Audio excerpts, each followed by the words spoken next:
Good morning, everybody. Welcome to ScreenJunkies Universe. I'm Dan Murrell. Roth Cornett is out of the studio today, but I'm joined by an awesome panel.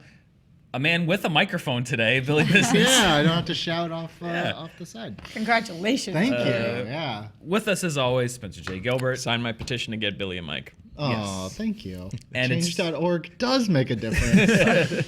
And it's Tuesday, which means it's Roxy Striar Day here on SJU. Woo! Oh, good air horn. Thank you. That's a good air Always horn. the dance. Mine are not. Boom, boom, boom, boom. Ooh, Guys, that's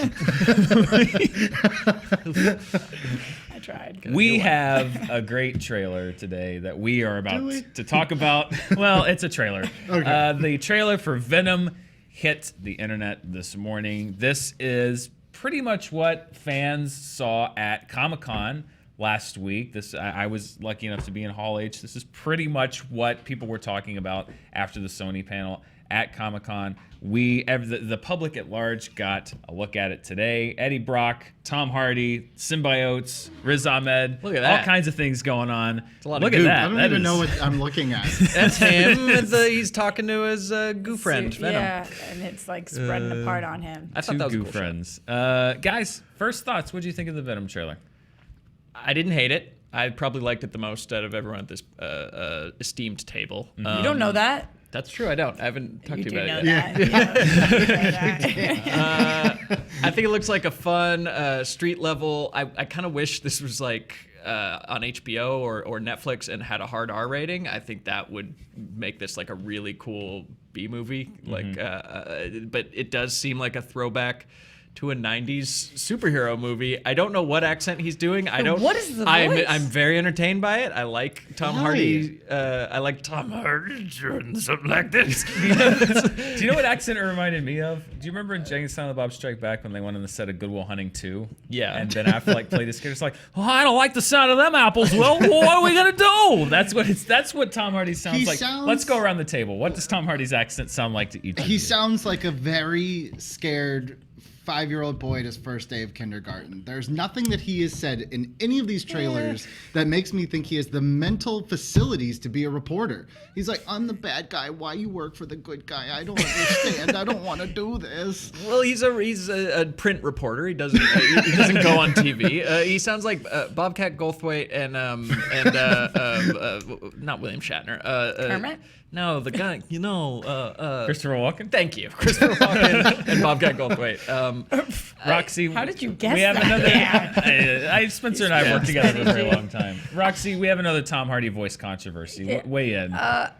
Like with my own impression of it? No, just, yes. what do you, No, or yes. sure. Oh, like, you don't want to do that. Something like that. I mean, it just was very distracting. Like, whether it works in the movie or not, in the trailer, his voice was very distracting. I kept being like, when you're watching something, you have to keep asking yourself, do I like this? Do I like that? Is that, then you know it's not doing a good job. It was not very cohesive. It didn't flow. And I just kept stopping and thinking, like, I know I want to like this moment, but it was weird. And I loved the first one, which was The first Venom. no, Spawn? the first trailer, Oh. the first teaser bit that we got. I loved that, and most people didn't. So I was into that point, but this kind of made me be like, what is this movie?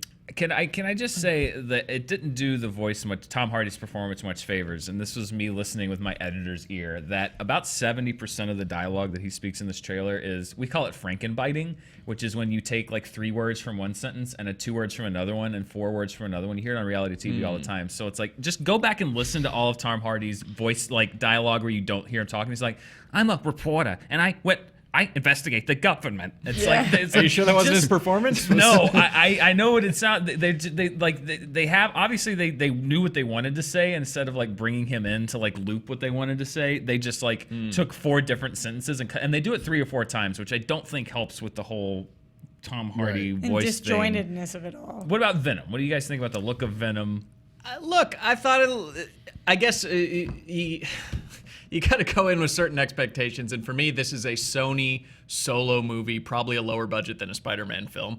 And by that standard, it was cool to me to see Venom doing Venom things. I'm sorry, I'm a sucker. The whole character premise, Venom's not a smart character or a really interesting one. The whole premise is he looks really cool and he F's shit up. So he was doing plenty of that in the trailer. I really wish it was rated R because that's what the comics are. It's like he's the extreme Spider-Man villain. And I wouldn't mind seeing him fight Tom Holland Spider-Man, as weird as it would be.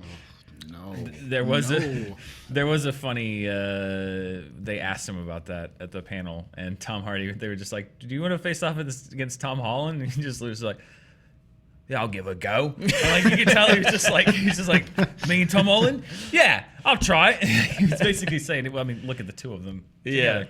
There are interesting ways to do Venom. Like Venom on paper is not the most interesting character, but then when they did the Ultimate Comics and Spectacular Spider-Man, they found a way to kind of tie it into Peter Parker's past and made them a little bit more the same level in terms of like their age. I think Eddie was just a few years older than Peter. It's really interesting, but they never take that route with these movies. This just looks terrible. This looks like it was made in 2002 off the heels of Daredevil. It looks like the worst piece of crap. He looks and sounds like a child every time he speaks. I want to just be Vito Corleone and just be like, be a man! Just sound like a man! If you're big, honking Tom Hardy with your big muscles, you should sound like a cocky, egotistical reporter like Brock.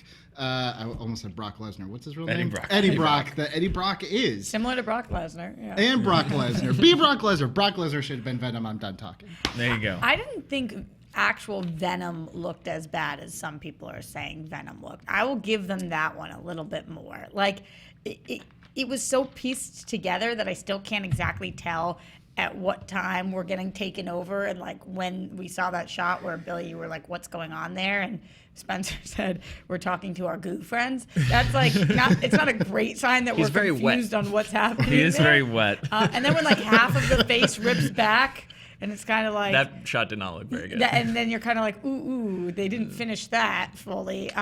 But in general, that wasn't my biggest qualm with the movie. It was every other thing that we saw. I did have a qualm that is the generic bad guy of all generic bad guys, which is, can we just put a moratorium on like, I'm an extreme environmentalist. We need to kill humanity to save humanity. Has that not been trotted out? Like, someone make a list for me. But the Kingsman, Thanos, like, and so on and so on. There's always the billionaire who like wants to save us by killing us. And that seems to be, basing on the trailer from Godzilla, that seems to kind of be the premise of the new Godzilla movies. Like, humanity is a virus, and the monsters are here to even the score. Yeah, That's the kind of screenwriters. Wonder Woman too, a little bit actually. Yes, because the note is like, we need a bad guy that like, but who thinks he's the good guy, who like thinks he understands like and has a reason for killing everyone, and that's just like the first idea that you're supposed to throw out and find a more interesting one. Is like, to save people, he must kill people. Now, this is a debate that Ross and I had after Comic-Con, which is that last speech in the convenience store. Seeing it in Hall H, we couldn't understand a damn word that Venom was saying, and we were debating, is it Venom or was it the acoustics? And I feel like watching it back, it was half and half. Cause I couldn't understand some of the words. That. No, some of the words I really missed. Like a turd in the wind? Is that what he says? That's right, not a real phrase, but yes. Or a really light turd. You can get turds looked at if the wind can blow them away. Yeah, I missed them earlier on before the convenience store too. I was, You know what? I heard turd in the wind, but I was like, he must have said bird, and I just didn't hear it. Is it really turd in the wind? Did he said like a turd in the wind. Like a turd in the wind. As if Like he a has really turd lightweight in the dumps wind. that are like gossamer, like a beautiful sheer curtain. I don't think it's like that. Think about what diarrhea would do in the wind. Like Nothing is. I mean, well, Depends I on don't how know. windy. Yeah, how high up are Is this you, like and behind what's a the jet plane or what's something? the wind speed of diarrhea? This trailer some did damage. fix one thing that bothered me a lot about the last one, though. They said symbiote once instead of symbiote, which drove me insane in the last trailer. I hope say that- symbiote. Yeah, which is it? not? I've always heard symbiote. Like the animated series, everything. Like I think That makes they sense say because it. it's like a play on symbiotic. Right. So maybe, yeah, but don't you say whatever. symbiotic? I say symbiotic. Either way, I hope they redubbed every single person saying it the correct way. But wouldn't this movie be cool if it were a different movie? If it were rated R and you just saw Venom just rending people limb from limb? I don't need to see that. Oh, okay. All right. Well, There's Stoked. video games that do that, right? I'd rather That like is be true. playing that than watching a movie of that, I guess. let's wrap up. I like it when we do this on a new trailer. One word summary of your thoughts on Venom. Let's take all the nuance out of this and just boil it down to one word. Roxy. Sticky? Yeah, I was gonna go with moist. Oh. Moist. Turd. Turd. Like a turd in the wind. Sticky moist turd. There we go. All right. Everybody loves a good sticky moist turd. Nailed it. You don't have a word, Dan? That's the great thing about being the host is I get to take fire for my opinions. I can just move the show along. It's fun. All right, moving on. Oh, God. Ed Norton, speaking of Marvel properties, Edward Norton doesn't quite seem to be over what happened with the Incredible Hulk all these years ago, celebrating the 10th anniversary not only of the MCU but of the birth and loss of our first Incredible Hulk. There's a roast of Bruce Willis. Second Incredible Hulk, right? Yeah, Well, in the and, MCU, he was the first Incredible Hulk, yes. but he is. Well, if you count for well, that's a whole whatever. Which Hulks count? There's a roast of Bruce Willis on Sunday night. Ed Norton took some shots at Marvel. He acknowledged the industry choice that he's difficult to work with, but he said it was because he cared about the craft. And he said, "quote I tried to be like you," referring to Bruce Willis. "I did a big action movie called The Incredible Hulk. You know what went wrong? I wanted a better script." Oh. But It's not even a joke. He, It's just like I his know thought. that's truth. And then he said, "quote I He has thought we writing should credit on it. I thought we should try to make one Marvel movie that was as good as the worst Chris Nolan movie, but what the hell was I thinking?" Oof. Ba-doom boom. But it's like, Well, I don't know. more like, wah, wah. What was that one that Shorty made, like Doodlebug or whatever? Oh yeah, Doodlebug. Incredible Hulk is better than Doodlebug. I will stake my reputation on that If one. we wanted to ignite a real conversation, we would name what we think is the worst Christopher Nolan movie. But that's a bag of worms. That I don't think we want to. A can of worms. I don't think we want to open. Doodlebug. I prefer a bag of worms than a can. A bag of worms. Yeah. Just open a big bag of worms. On Then this you could one? like feel it through the outside. Oh yeah. Yeah, and you know what they're doing in there. Can, not see through. That's true. Other actors. that- hard-hitting SJU journalism here. Other actors that turd in the notoriously wind. have beef with the MCU: Terrence Howard, who of course was replaced by Don Cheadle as Rhodey Rhodes in Iron Man 2. Mickey Rourke, who told Crave Online about his anger at having, quote, some nerd executive at Marvel turn out Yes. mindless Legend. comic book movies instead of deferring to his Absolute thoughts legend. on the character of Whiplash. My Idris bird. Elba, in an More article birds. for The Telegraph, Elba was quoted as saying, quote, "This is torture, man. I don't want to do this. My agent said you have to. It's part of the deal." Hey, gold contacts don't tickle. And Those hurt. Natalie Portman, who I think probably had the best case, who was reportedly very upset when Patty Jenkins, who she was very enthusiastic about directing Thor: The Dark World, was replaced. In fact, it was reported that she wanted to quit the series in protest, but had to finish that film. However, in more recent interviews, she seems to have mellowed out, saying that she would return if asked. So, guys, do you think Edward Norton is right to still have beef with the MCU? And what do you think the subsequent movies would have been like if he'd stuck around? Well, I mean, look, this is as part of a Comedy Central roast, so he probably didn't write that joke. It was probably, especially even when a you're an joke. actor. But it's not even a the joke. stand-up. I think he's write all definitely that still material. bitter, though. Wanted to say, get Yeah, okay. At the exercise very his least, someone demons. wrote it Right. for him, and he was like, "Okay, I'll say that." He put a stamp of approval on it for sure, whether he wrote it or not. He was Yeah. like, I'm I okay think Edward saying Norton would this. go up there and say another person's words. That's what got him into this to begin in the first I place. mean, he had beef with having to do the Italian job, and I didn't hear any Italian job jokes on Sunday night. So Yeah, look, the Edward Norton Incredible Hulk thing, I think we've talked about it before. I do believe both sides in this situation where Marvel probably told him to get him to sign on to this movie was like, you can have creative control, you can do what you want, and like, we'll take your input. And then they probably scaled that back once they realized he wanted to rewrite the entire thing. To the point where he was credited, they had to take his name off, but he was credited as a co-writer on the movie under some alias, like Under an alias. Edward Yeah. Schmorton or something like that. Schmedward Ooh, Jewish, I like that. Edward Schmorton. So yeah, he obviously that was like a big trying part in his life that he's not over.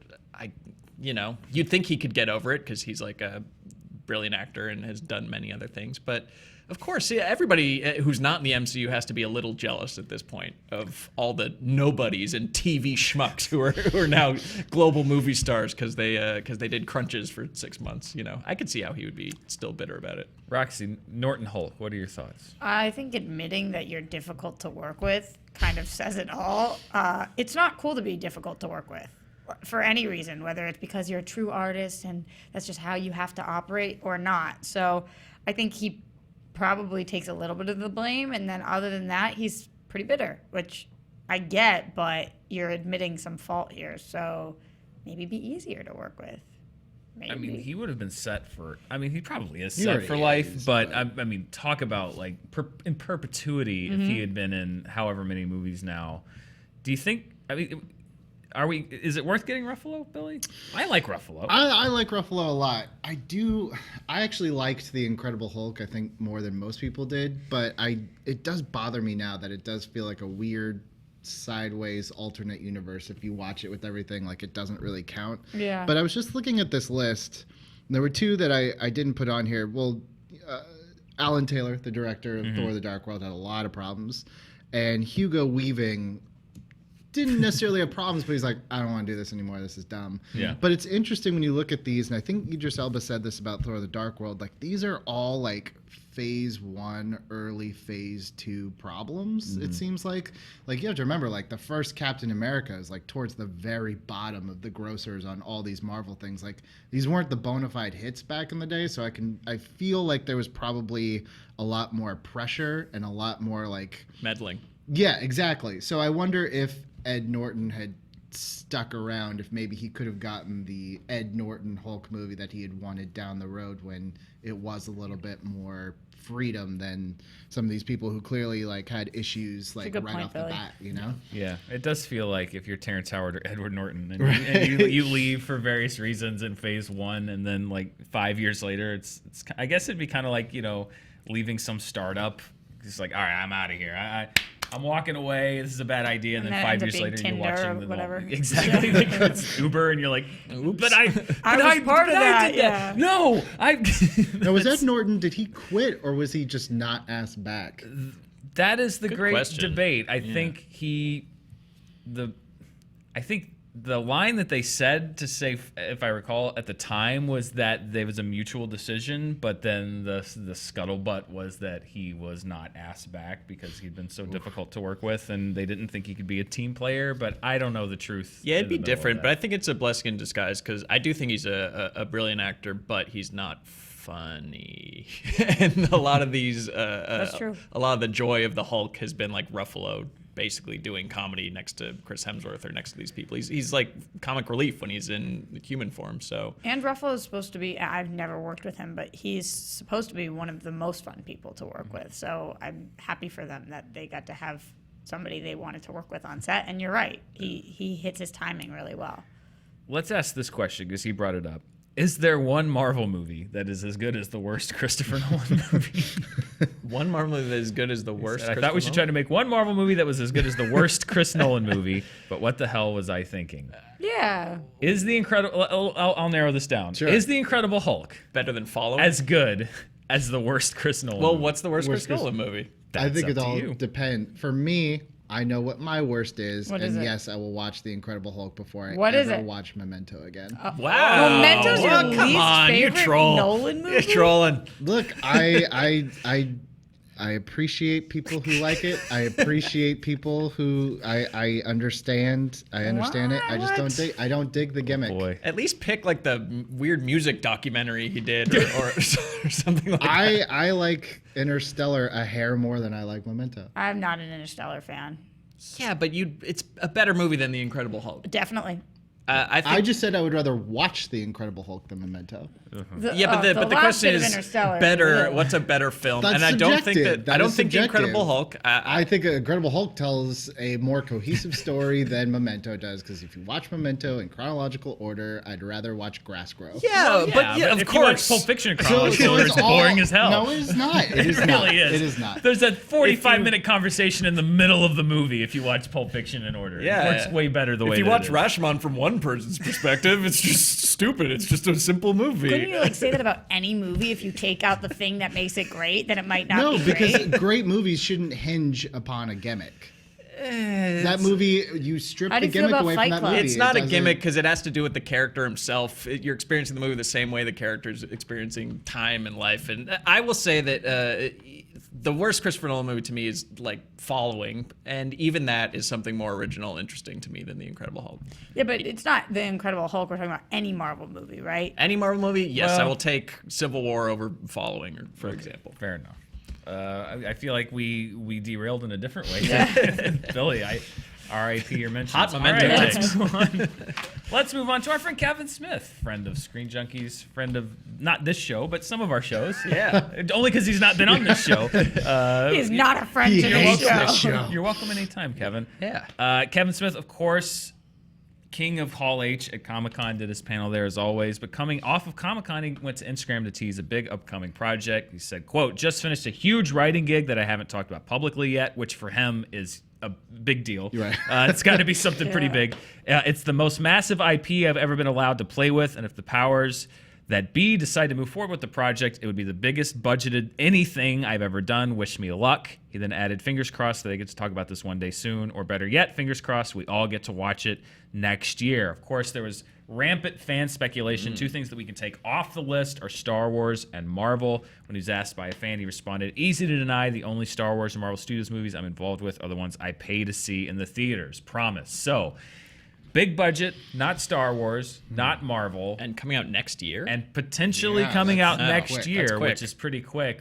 What do you guys think? Yeah, because my immediate thought was Superman, but then Right. that's a quick turnaround. Yeah. Plus, that would be It's not on our slate right now. That'd be a return to Superman for Yeah. him after his famous giant spider experience of mean, the Great late story. 90s. Great story. The only movie that DC has coming out next year that doesn't already have its entire team in place would be the Joker movie, which would be But very there's already strange. a script for that because they're Yeah. already Shoot. rolling ahead. Unless with it's it. like But he said- Birds of Prey or something. Yeah, Well, I but would Birds think of more Prey limited is supposed to be the series. year after that.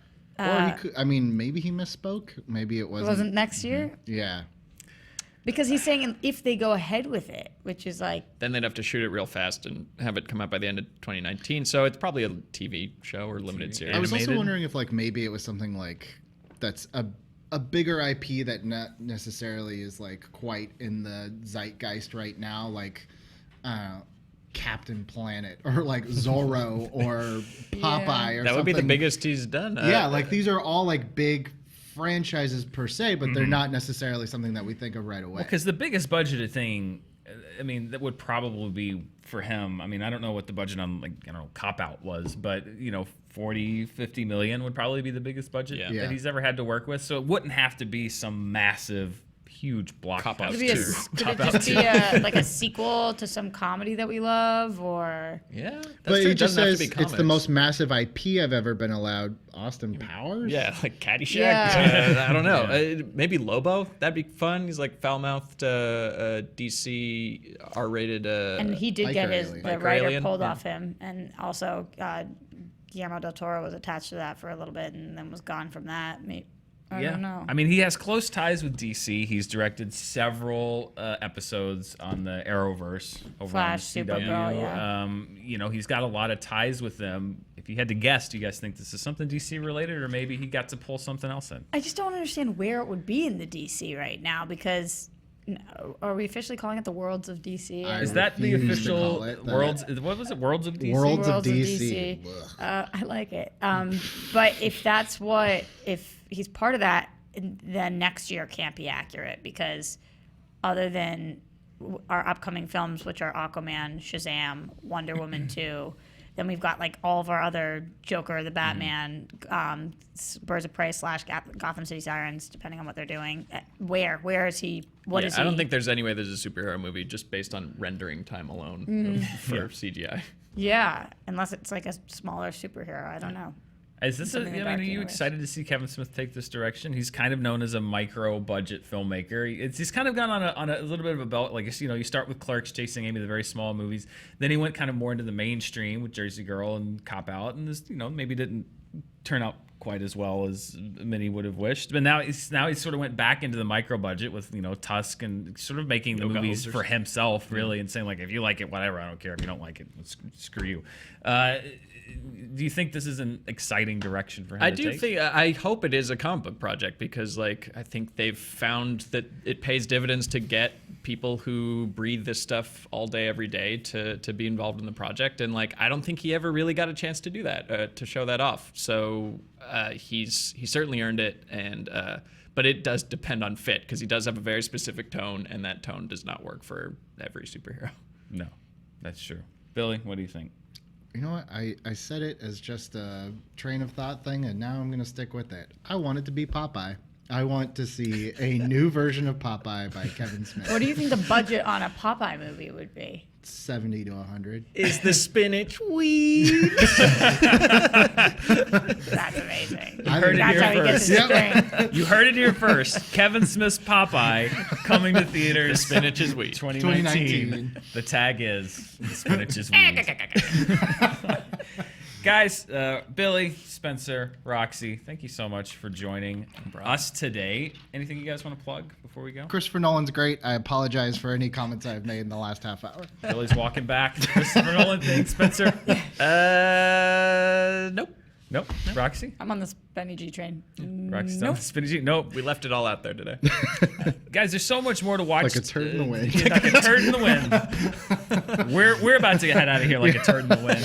While we're blowing around out there, check out some other stuff. We have the Honest Trailer for Hook today, which I'm sure will be controversial to a lot of people. You can also check out the Honest Trailer commentary right here, right now, on Screen Junkies News right after here. And Billy, you did a video this weekend that's still doing really well. Yeah, me, Joe, Danielle, and Ed. We took some movie mistakes that have been bugging us for years, and we broke them down. And Ed's got some gold. Danielle's got some gold. Some good stuff. Was in there. Memento on there, or missed the one? There The are movie's out of order. Who Roxy, didn't catch there- that goof? There are no mistakes in Christopher Nolan movies. Everything is exactly how it's supposed to be. I'm going to bail out of this before Mastercraft. Billy's Twitter dies completely. Yeah. Thank you Pull guys out. for watching. Thank you guys for joining us. And we will see you tomorrow. Yeah. Have a great day. Bye.